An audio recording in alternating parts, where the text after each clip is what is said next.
আমন্ত্রণ জানাচ্ছি এটিএন নিউজের সাপ্তাহিক আয়োজন popular life insurance company limited বিস্টক অনুষ্ঠানে। আপনাদের সাথে আছি আমি গোলাম কাদির রবু। মূলত অর্থনীতি এবং ব্যবসা বাণিজ্যের নানা দিক নিয়ে আমরা এই অনুষ্ঠানে আলোচনা করে থাকি। আজ আমরা আলোচনা করব সাম্প্রতিক যে ডলার সংকট, সেই ডলার সংকটের কারণে যে শিল্পের যন্ত্রপাতি আমদানি কমেছে এবং তার কি প্রভাব পড়েছে দেশের সামগ্রিক শিল্প খাতে, সেসব বিষয় নিয়ে আমাদের সঙ্গে আছেন বাসার গ্রুপের ব্যবস্থাপনা পরিচালক ইশতিয়াক আহমেদ এবং সেই সঙ্গে তার আরেকটি পরিচয় আছে, তিনি পরিচালক হিসেবে আছেন বাংলাদেশ টেক্সটাইল মিলস অ্যাসোসিয়েশনে। জি জনাব ইশতিয়াক আহমেদ, আপনাকে স্বাগত জানাচ্ছি আমাদের এই অনুষ্ঠানে আসার জন্য। ধন্যবাদ। জি, আমরা যে কথাটি বলছিলাম, এই যে আমরা তো জানি যে এখন একটু ডলার সংকট চলছে, তো এই ডলার সংকটের ক্ষেত্রে যে আমদানির ক্ষেত্রে তো কিছুটা কি বলবো, বিলাসবহুল পণ্য আমদানির ক্ষেত্রে কিছুটা বিধিনিষেধ আরোপ করা হয়েছে, কোনো কোনো ক্ষেত্রে শতভাগ এলসি মার্জিন চাওয়া হচ্ছে। তো সব কিছু মিলে আমদানি আসলে কমেছে, তো কিন্তু শিল্পের যন্ত্রপাতি বা কাঁচামাল আমদানির ক্ষেত্রে আসলে কতটা প্রভাব পড়েছে? আসলে বর্তমানে যে পরিস্থিতিটা আমরা সম্মুখীন হচ্ছি, এটা আসলে দীর্ঘ এক বছর ধরে আমরা এই সমস্যার সম্মুখীন হচ্ছি। সেটা হচ্ছে, আমরা দেখেছেন যে 2020-21 সালে কোভিডের একটা ধাক্কা আমরা সারা বিশ্বই একসাথে মোকাবেলা করেছিলাম। তারপরে ঠিক সেটা শেষ না হতে হতেই চলে আসলো হচ্ছে আমাদের ইউক্রেন রাশিয়ার যুদ্ধ। তা আমরা আমাদের এই ছোট দেশটা, এই আমাদের এত ঊর্ধ্বগতির যে অর্থনীতি, সেই অর্থনীতিতে দুটা ধাক্কা আমরা একসাথে সামলানো আসলে আমাদের জন্য অনেক মুশকিল হয়ে দাঁড়িয়েছিল। সেই সাথে আমাদের একটা রিজার্ভ জমছিল, আমরা একটা বেশ কিছু এক্সপোর্ট হচ্ছিল, নতুন নতুন দেশ, নতুন নতুন শিল্প, নতুন নতুন প্রোডাক্ট আমরা বিভিন্ন দেশে এক্সপোর্ট করতে সম্মুখীন হচ্ছিলাম। তো আমরা একটা পর্যায়ে যখন যাই, তখনই আমাদের ইউক্রেন রাশিয়ার যুদ্ধের একটা বড় আঘাত আমাদের অর্থনীতিতে পড়ল।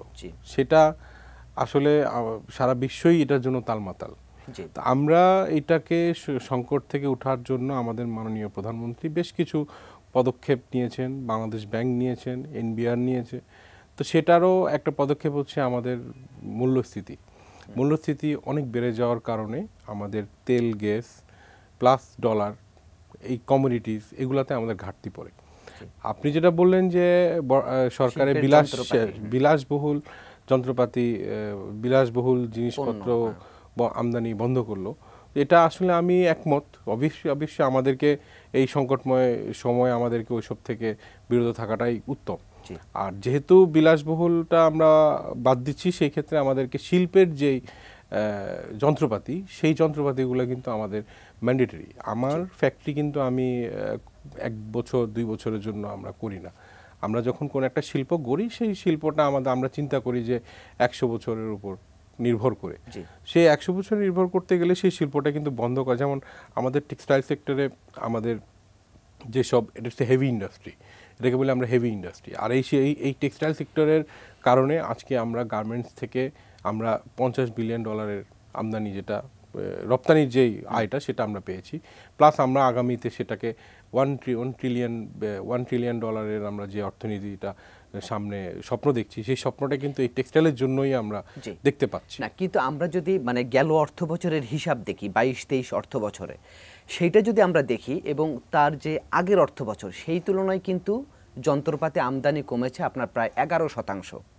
তো এই যন্ত্রপাতি আমদানি কমাটা আসলে কি মেসেজ দিচ্ছে? তার মানে আপনারা ব্যবসা সম্প্রসারণ করছেন না, তাই তো?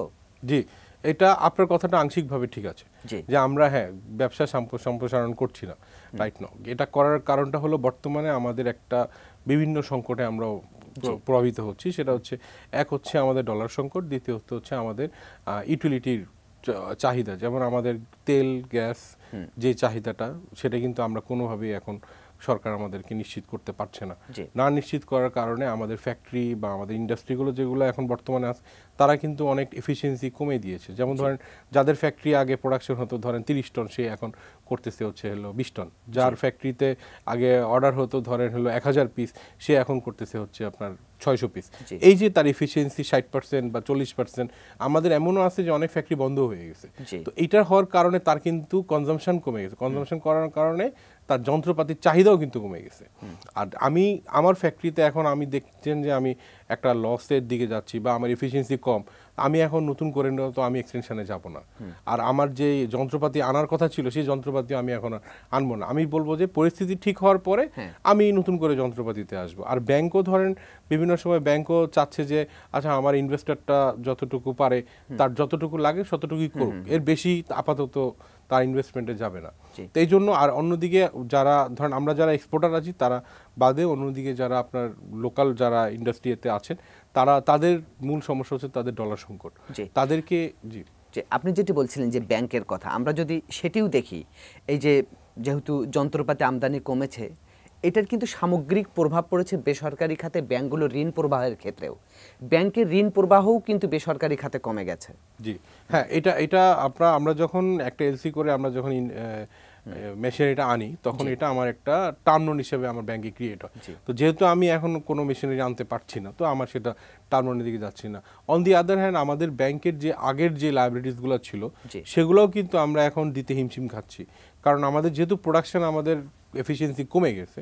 সে যেটা আমাদেরকে এখন আগে 100 থেকে সেটা 60-এ চলে আসছে, বা অনেকে 70-এ চলে আসছে, অনেকে 50-এ চলে আসছে। তো সেই ক্ষেত্রে তার কিন্তু ব্যাংক কস্ট কিন্তু তার সেম ছিল। ব্যাংক কস্ট কিন্তু তার জন্য ব্যাংক ওটা মাফ করে না। ব্যাংকে যদি তার আগে 2 কোটি টাকা দিতে হতো প্রতি মাসে, এখনও তাকে 2 কোটি টাকা দিতে হবে। সে কিন্তু তার প্রোডাকশনের সাথে কিন্তু ব্যাংক দেখবে না। তো এই কারণে কিন্তু আমাদের অনেক শিল্প উদ্যোক্তা এই ব্যাংকিং এই সেক্টর নিয়ে এখনো চিন্তিত যে আগামীতে এই আমাদের ইন্ডাস্ট্রিতে যদি কোনো একটা গ্রোথ না আসে তাহলে আমরা এই ব্যাংক সেক্টর নিয়ে আমরা সমস্যার সম্মুখীন হব। জনাব ইশতিয়াক আহমেদ, আমরা আরও কথা শুনবো আপনার, তবে তার আগে নিচ্ছি ছোট্ট একটি বিরতি। দর্শক, আপনারা দেখছেন popular life insurance company limited বিস্টক। আমরা আলোচনা করছিলাম দেশের মূলধন যন্ত্রপাতি আমদানি যে কমেছে তার কি প্রভাব পড়েছে দেশের শিল্প খাতে, সেই সঙ্গে শিল্প খাত এখন কেমন চলছে সেসব নিয়ে। তো থাকুন আমাদের সঙ্গে, ফিরছি একটু পরেই।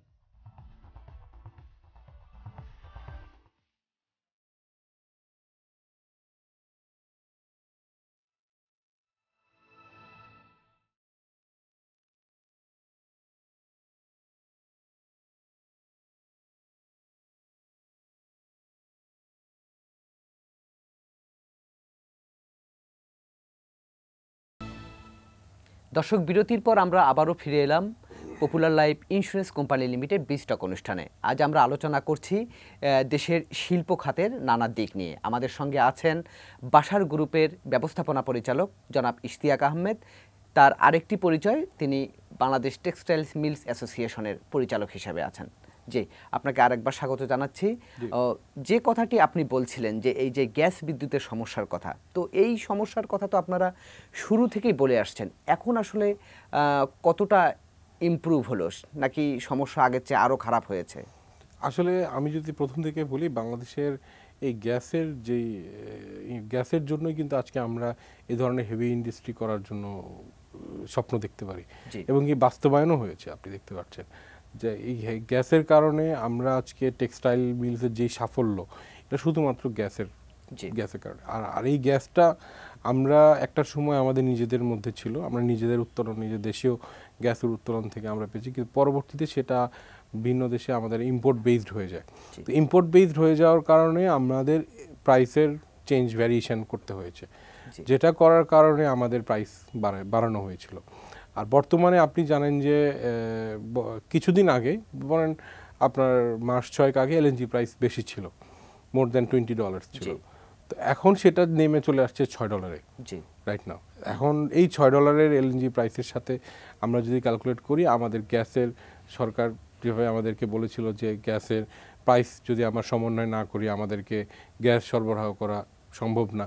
তো সেই ক্ষেত্রে আমাদের প্রাইস নিয়ে একটু মনোমালিন্য ছিল, আমরা এই প্রাইসে কোনোভাবেই সম্ভব ছিল না। তারপরে সরকার দিল, আমরা ভাবলাম যে ঠিক আছে, যদি পাই আমরা চেষ্টা করব কতটুকু সম্ভব। কিন্তু যখন আমরা প্রাইসটা এইটা সরকার নির্ধারণ করে দিল, পরবর্তীতে কিন্তু আমরা আর গ্যাসটা ওই সরবরাহ ওইভাবে পাচ্ছি না। আপনারা তো ওইটা নিয়ে একবার সংবাদ সম্মেলনও করেছিলেন, আমরা বেশ কয়েকবার বাড়তি দামে আপনারা গ্যাস কিনতে চান, কিন্তু নিরবিচ্ছিন্ন সরবরাহ না, বাড়তি দামে কিনতে চাই বলে আমরা সংবাদ সম্মেলন করি নাই। আমরা বলেছি যে আমাদেরকে নিরবিচ্ছিন্ন দেওয়া হোক, যেটুকু দাম আসে, যেটা আপনার আমাদের নির্ধারিত যেটা দাম আসে আমরা সেই দামটা দিয়ে দিব, কোনো সমস্যা নেই। কিন্তু সেটা আমাদের সাথে বসে দামটা নির্ধারণ করতে হবে। তো সরকার সেটা নির্ধারণ করে দেওয়ার পরে সরকারের নিজস্ব একটা দাম নির্ধারণ করে দেয়, যেটাতে আমরা আগেই বললাম যে আমরা রাজি ছিলাম না, কিন্তু তারপরেও সরকারের এই সংকটময় অবস্থায় আমরাও সরকারকে বললাম যে ঠিক আছে, আমরা সরকার যেহেতু সংকটে আছে আমরাও এটার একটু দায়ভারটা নেই। যে আরেকটি বিষয় যে রপ্তানির এখন কি অবস্থা? রপ্তানিটা আমি বলবো যে বর্তমানে বাংলাদেশের রপ্তানিতে একটু ব্যাঘাত সৃষ্টি হয়েছে। সেটা কারণটা হচ্ছে বর্তমানে যে প্রাইসটা, আপনার দেখবেন যে ইউক্রেন যুদ্ধের কারণে বিভিন্ন স্টোর, বিভিন্ন ক্লদিং স্টোর, ইনফ্লেশন কারণে মানুষের ক্রয় ক্ষমতাটা অনেক কমে গেছে। আগে আপনি দেখবেন যে ইউকে, ইউএসএ, ইউরোপের যেই মানে ওদের যে লাইফস্টাইল ছিল, যে লাইফ এক্সপেন্ডিচার ছিল, যে ধরেন আমার $600 আমার মান্থলি এক্সপেন্স ছিল, সেটা বেড়ে চলে গেছে এখন হয়তো $1200, আরও $1000। তো তখন সে এই কস্ট কাটিংটা করতে হয়েছে তাদের লাইফস্টাইল থেকে। তারা ফুডে এটা কমিয়ে আনছে, প্লাস হচ্ছে তাদের অ্যাপারেলে, তাদের ক্লোদিংয়ে কমে আনলো, তাদের লেজার টাইমে কমিয়ে নিয়ে আসলো, তাদের ভ্যাকেশনাল টাইমে কমিয়ে নিয়ে আসলো। তো এই জিনিসটা না ইম্প্যাক্ট পড়লো আমাদের ঠিক ইন্ডাস্ট্রিতেই। আমরা যেহেতু টেক্সটাইল রিলেটেড কাজ করি, তো টেক্সটাইল রিলেটেড যখন আমাদের অর্ডারটা কমে চলে আসলো, প্লাস এদিকে অনেকগুলো স্টোর আপনি দেখবেন কিন্তু ইউরোপে, রাশিয়াতে, ইউক্রেনে বন্ধ হয়ে গেল। তো এই জন্য ওয়্যার হাউসটাও কিন্তু তাদের ওভারলোডেড হয়ে গেল। তো এই জন্য আমাদের এদিকে অর্ডারটা স্লোর কারণে আমাদের এক্সপোর্টটাও অটোমেটিক্যালি স্লো হয়ে গেল। আরেকটি বিষয় বলি যে সেটি হচ্ছে যে সামনে তো ইলেকশন আসছে, আপনারা ব্যবসায়ীরা সব সময় নির্বাচন আসলে একটা আতঙ্কে থাকেন যে রাজনৈতিক পরিস্থিতি উত্তপ্ত হয়, তখন রাজনৈতিক অস্থিরতা তৈরি হয়, সেটাও তো আবার পরবর্তীতে রপ্তানিতে ইম্প্যাক্ট পড়ে। তো সামনে তো নির্বাচন আসছে, আপনারা সেরকমের কোনো সম্ভাব্য আশঙ্কা বা সম্ভাব্য কি বলবো রাজনৈতিক অস্থিরতার আশঙ্কা করছেন কিনা? না, আমার মতে আমার এই টেক্সটাইল সেক্টর থেকে বা আমাদের ইন্ডাস্ট্রি সেক্টর থেকে এই ধরনের আমরা কোনো সংকটময় অবস্থা দেখতে পাচ্ছি না। রাজনৈতিক ব্যাপারটা আসলে এটা মাঠের পর্যায়েই গড়ায়, আমাদের ব্যবসায়িকের অর্থনৈতিক পর্যায়ে এটা অতটা আসে না। আর আমরা যতটুকু দেখতে পারি যে বায়াররাও এখন অনেক স্মার্ট, বিকজ দে নোজ আমরা সবাই যারা ফ্যাক্টরি চালাচ্ছি আমাদের মধ্যেও, শ্রমিকদের মধ্যেও কিন্তু একটা এই যে ধরেন আমাদের যে সংকটময় অবস্থা, শ্রমিকরা কিন্তু বুঝতে পেরেছে, শ্রমিকরা জানলো যে আমাদের মালিকদের অবস্থা ভালো না, তারা কিন্তু কোনো ধরনের আমাদেরকে ডিস্টার্ব করলো না যে স্যার আমাদেরকে বেতন বাড়াইতে হবে, আমাকে এটা দিতে হবে।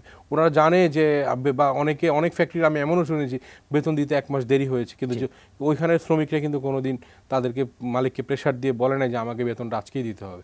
তো শ্রমিকরা কিন্তু অনেক এখন সহনীয় পর্যায়ে চলে আসছে, যে মালিকদের অবস্থা বুঝতে পেরেছে। হ্যাঁ, কিছু শ্রমিক হয়তো থাকতে পারে, তারা হয়তো কারো দ্বারা প্রভাবিত যদি হয় সেটা ভিন্ন ব্যাপার, কিন্তু বর্তমানে আমরা এই ইন্ডাস্ট্রিতে বা আমাদের এই সেক্টরে কোনো ধরনের রাজনৈতিক সহিংসতার কারণে বন্ধ হবে বা আমরা আশঙ্কা করছি ওই ধরনের না। আমরা এখন অনেকটা মানে স্বাচ্ছন্দ্য বোধ করতে পারি যে বাংলাদেশে ইন্ডাস্ট্রি করে আমাদেরকে আগামীতে পথ চলার জন্য। জি জনাব ইশতিয়াক আহমেদ, আমরা আলোচনার একেবারে শেষ পর্যায়ে চলে এসেছি। আপনাকে অসংখ্য ধন্যবাদ আমাদেরকে সময় দেওয়ার জন্য। ধন্যবাদ এটিএন বাংলাকে, ধন্যবাদ আপনাকে। জি, এটিএন নিউজ। জি, এটিএন নিউজকে। জি জি দর্শক, এই ছিল আজকের popular life insurance company limited বিস্টক। আগামীতে আবারও দেখা হবে অন্য কোনো বিষয় নিয়ে। সে পর্যন্ত ভালো থাকুন, সুস্থ থাকুন, আমাদের সঙ্গেই থাকুন।